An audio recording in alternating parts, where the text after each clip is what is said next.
told your friend you're not okay. Чингук прибыл в Париж теплой летней ночью, без особых анонсов и большого эскорта.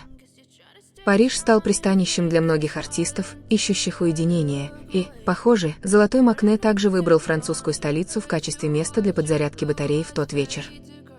Как обычно, преданные фанаты, или зоркие ARMY, сразу почувствовали присутствие Чингука. Они распространяли информацию в X, бывший Twitter, Reddit и Weverse, строя догадки о его местонахождении.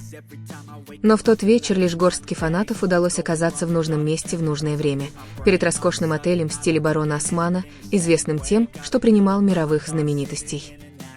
Черный фургон медленно подъехал к входу отеля. Засверкали вспышки камер мобильных телефонов. Дверь открылась. Из него вышел мужчина. Но поклонникам не потребовалось много времени, чтобы узнать его, это был Чон Чингук. Чингук выглядел спокойным, быстрым шагом направляясь к двери отеля. Но как раз перед тем, как он вошел в вестибюль, вперед вышла женщина в очках, в длинном бежевом пальто и с небольшим конвертом в руках. Телохранители шевельнулись, но Чингук жестом велел им успокоиться. Девушка протянула конверт дрожащими руками. Чингук посмотрел ей в глаза, молча взял письмо, а затем слегка улыбнулся и вошел в отель. Все произошло меньше, чем за 10 секунд, но атмосфера словно застыла во времени. В лифте Чингук заметил светло-голубой конверт с фиолетовой лентой в углу. Ни имени, ни сильного парфюма.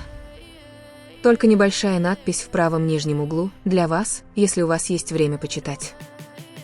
Добравшись до своего номера, Чингук сел в кресло у окна, медленно открыл конверт и начал читать. Несколько часов спустя в социальные сети просочилась фотография. Чингука засняла камера с балкона его гостиничного номера. Он сидел задумчиво, держа лист бумаги. Арми начали гадать, не то ли это письмо, которое дала ему девушка. Чингук так и не раскрыл его содержание официально. Но, как обычно, фандом нашел выход. Анонимный пользователь, выдававший себя за родственника девушки, опубликовал письмо. «Я не хочу, чтобы ты меня узнавал. Я просто хочу, чтобы ты знал, что в этом мире есть кто-то, кто любит тебя не из-за твоей музыки, твоего лица или твоего имени, а из-за того, как ты смеешься, когда нервничаешь, как ты опускаешь глаза, когда тебе неловко, и как ты остаешься человеком, даже когда мир видит в тебе Бога. Я не прошу любви взамен. Я просто хочу, чтобы ты знал. Я молча восхищаюсь тобой. И этого мне достаточно». Реакция фандома была бурной. Многие были тронуты, многие испытывали зависть. Некоторые фанаты утверждали, что письмо тронуло их до слез. Один даже написал это письмо, как сердце миллионов армий, выраженное одним незнакомцем. Появились теории заговора. Кем была эта девушка в очках? Была ли она старой знакомой Чингука? Была ли она тайной певицей, проходящей обучение в HYBE? Или просто обычной фанаткой с необычайной смелостью? Но миру не пришлось долго ждать, чтобы узнать, что письмо действительно тронуло Чингука лично. 3 недели спустя Чингук выпустил песню под названием «Power Toy», что по-французски означает «для тебя». Текст песни полон скрытых посланий, которые, по-видимому, являются ответом на письмо девушки. Ты писала несмываемыми чернилами. Предложениями, которые может прочесть только мое сердце. Я держал твой голос в тишине. И я написал это для тебя. В подкасте, ведущим которого был RM, лидер BTS подтвердил, что Чингук действительно привез письмо в Корею и показал его участникам группы. Чингук никогда много не говорит о личном. Но когда он получил письмо, он принес его в общежитие и сказал: «Хён, я никогда не испытывал подобных чувств от фанатского письма». Чимин добавил: «Мы прочитали его вместе. Письмо было очень трогательным.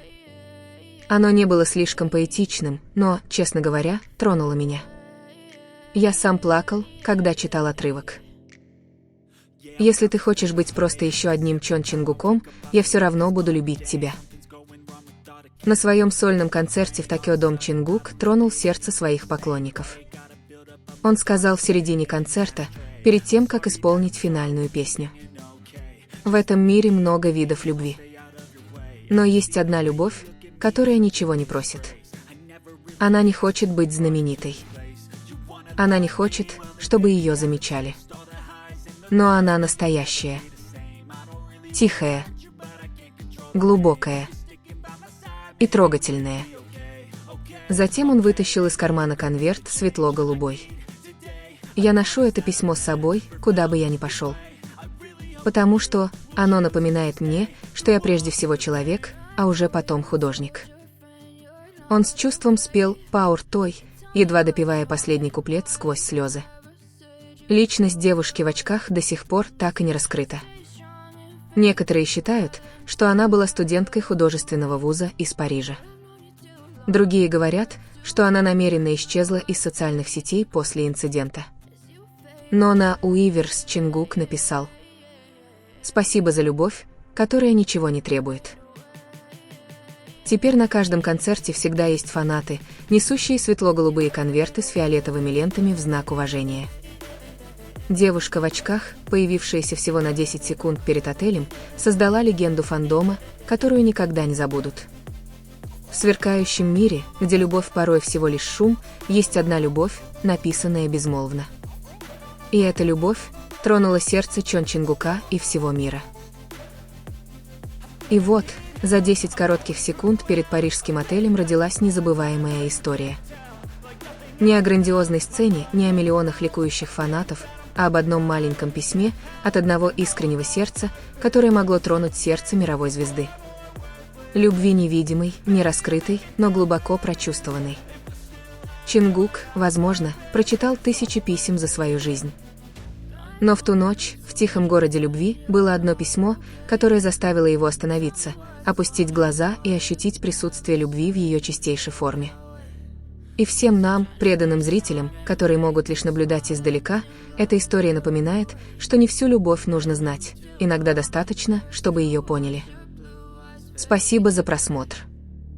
Если эта история тронула ваше сердце, не забудьте поставить лайк, подписаться и включить уведомления. Увидимся в следующей трогательной истории.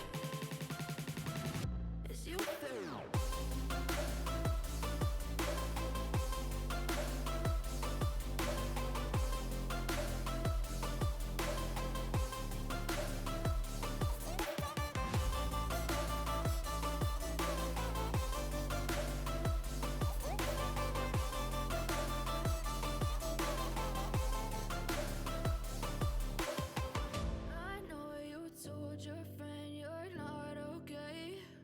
And tell me what's wrong and why you never said you felt